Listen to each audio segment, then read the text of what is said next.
Allen Iverson. When you hear that name, you think about swagger, culture, hip hop, and many other things. Forget the fact he was a scoring machine, barely being 6 feet. Forget about the killer crossover. His influence goes way past that. That's why he's iconic. Braids, tattoos, baggy clothes, jewelry, that's all part of Iverson's legacy. He was a catalyst for implementation of hip hop culture in the NBA. He was the first player who didn't wear suits to a game like traditional NBA players. All the doubters, they're just downers. I swear to God they all let me down. I always fought just to wear the crown. I'm off at these fucking clowns who were all taught they deserve it now. He was 5'11" but dominated big people in the NBA.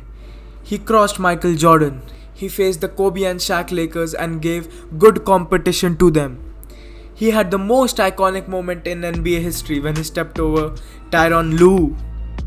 He gave kids hope that you could also make it to the NBA if you didn't have the physical tools gifted to you. You just needed passion, grit, and determination to make it. What made Iverson so special was his authenticity. He didn't care what everybody else thought about him. Kids looked up to him. He had a Steph Curry effect to him. Being a normal-sized basketball player, kids could relate to with ease. Everybody wanted to be like AI because it felt feasible. So what did everybody do? They started being like AI. They started dribbling like him, shooting like him, and most importantly, dressing like him.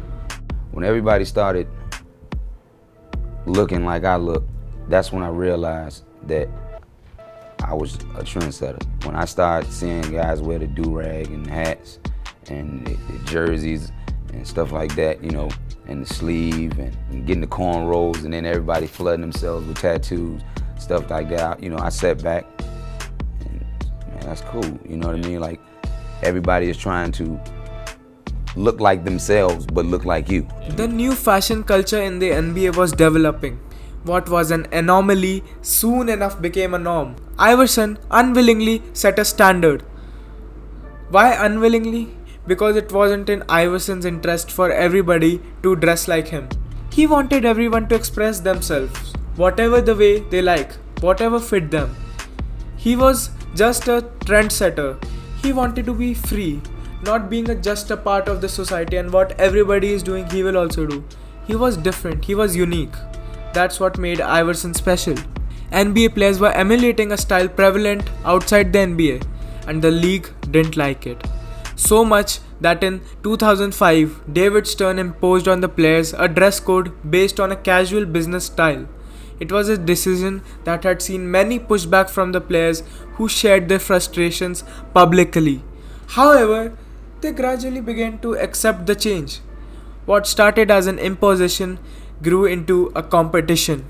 Players began showing more and more interest in what they wore, and fashion became an integral part of the NBA world.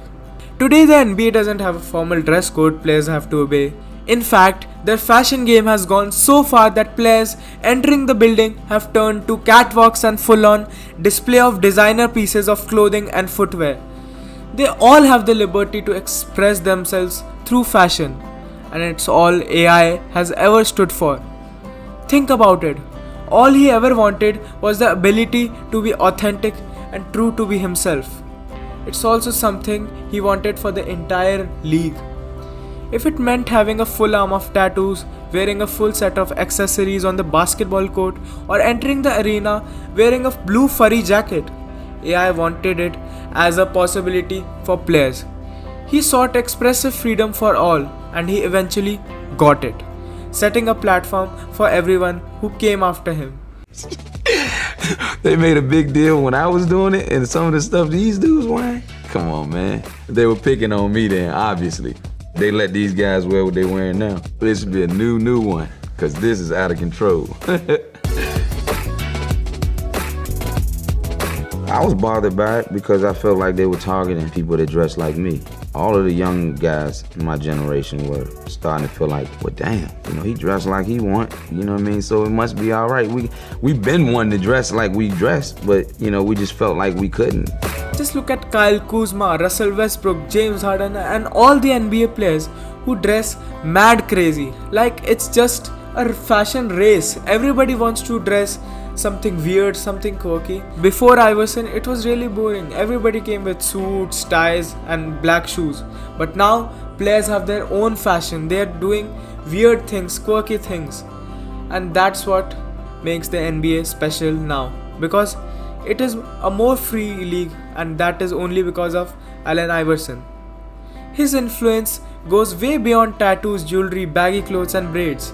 It's him pushing new generations searching for their expressive freedom, enabling everyone to be completely authentic, something he'd always thrived on being, and something possible for every NBA player today by the power of the answer, Allen Iverson.